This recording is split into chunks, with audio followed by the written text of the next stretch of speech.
So, hello, once again I'm back on my Lenovo IdeaPad Pro AMD edition.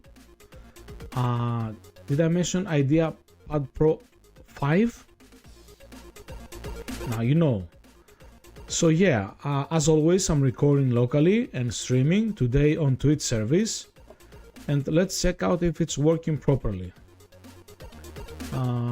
Here we are. Oh, stream, where are you?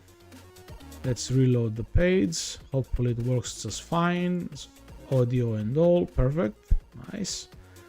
Let's pause it. So yeah,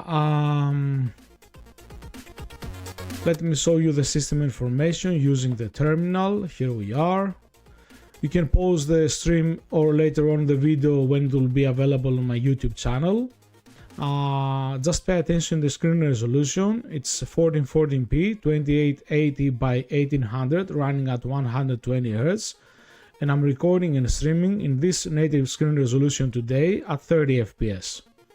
I'll show you soon my OBS settings. I'm so busy in the past few days and I've yet to fix this little annoyance here that says Pac-Man. This is NixOS, it has nothing to do with Pac-Man apps. But anyway, hopefully I will fix it sooner than later. And let's go and check out the OBS settings. This video will be as short as possible. So here we are, native screen resolution, 30 FPS. Using hardware encoders, FMPEG AAC for the audio and FMPEG VAPI H.264 for the video, 16,000 bitrate, and the file is MKV. So, as I showed you yesterday, I was able to run with Blackmagic's DaVinci Resolve Studio 21. It was a good experience, both offline and online. However, it seems that on yesterday's stream and recording that I tried to have another go on Final Fantasy XIV. Clearly, if you want to play in high FPS the game while streaming and recording in high FPS, 30 or more,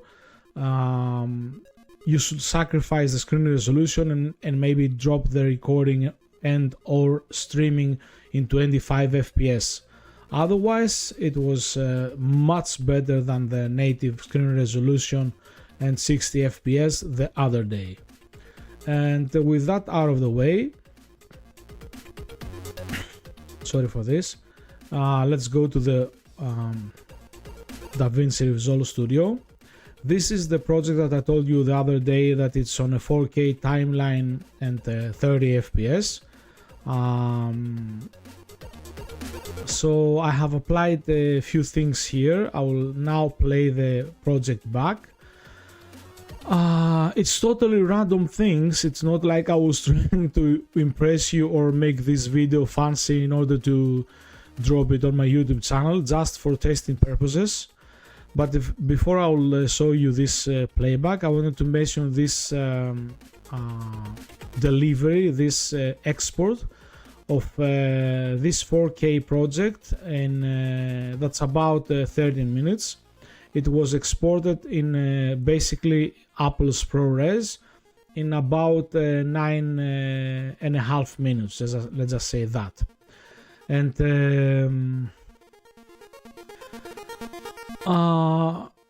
okay, exporting the project is one thing, but the other thing is this one.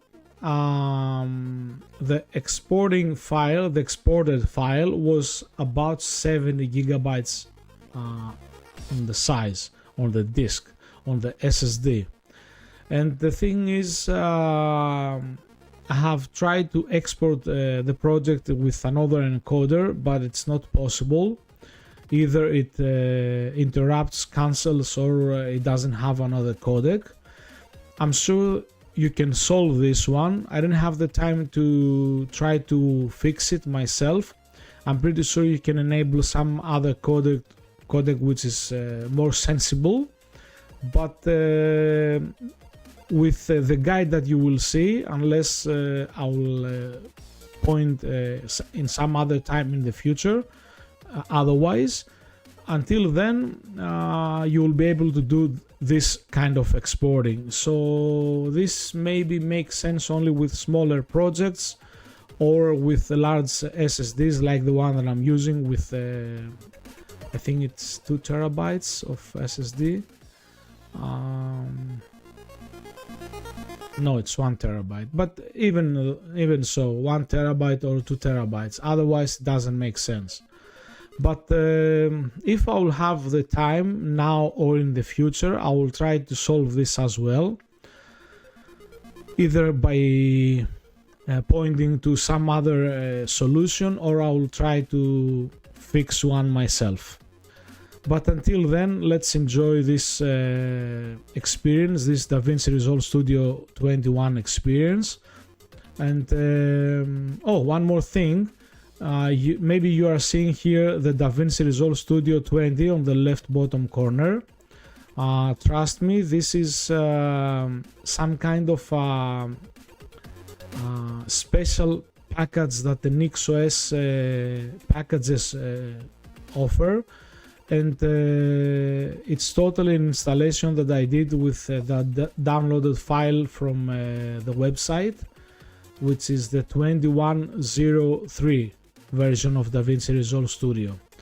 As I said the other day, you just need to use just 2 or 3 terminal commands and you are set, together with my when I will release it, together with my NixOS new guide. Anyway, back in DaVinci Resolve Studio, and let's play back this file.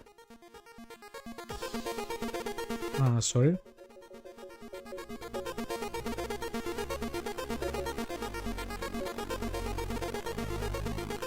Resolution 2880 by 8. So as you can see, instantly jumped. Now a bit of lag, but trust me, this is some heavy processing going on now.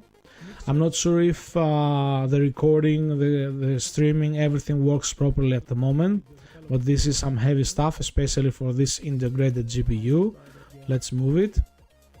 Includes hardware detection, KD as a default desktop, and system better, but still.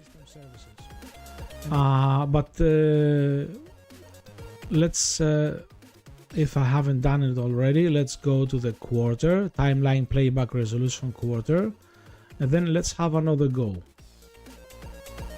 And pause the stream or later on, and I think this time will be much better. Video, full resolution. As you can see, almost flawless. Linux. I'll start amazing. And keep in mind, I'm recording and streaming now in this native screen resolution and 30 FPS. And System D for managing system services. So yeah, amazing stuff, as you can see. NixOS Wiki, it includes topics not covered in the is any sensible video editor is going to grab this machine running this Linux distribution in order to use DaVinci Resolve Studio 21? I'm not sure, but it works just fine. Maybe it will not break any records, but it works just fine. Let's move into the Fusion tab section.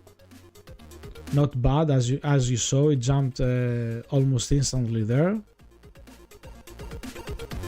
Now let's move into the color section. Yes, you go here in the download section, and as you can see, just fine.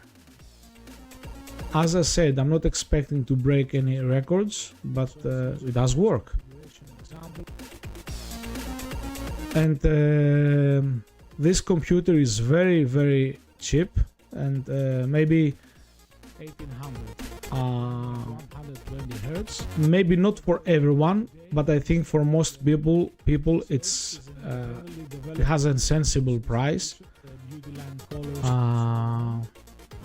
This is the top. Yeah, as you can see, no problem at all. And going back in the edit page, buy it with about $1,000. So as you can see clearly, if you have a need for a Linux distribution that is rock solid, it has good compatibility with DaVinci Resolve Studio, and you have a similar computer, then you now know that this is possible. And yeah, I don't want to drag this any longer. More info with my guide. Can I demonstrate anything else to you at the moment?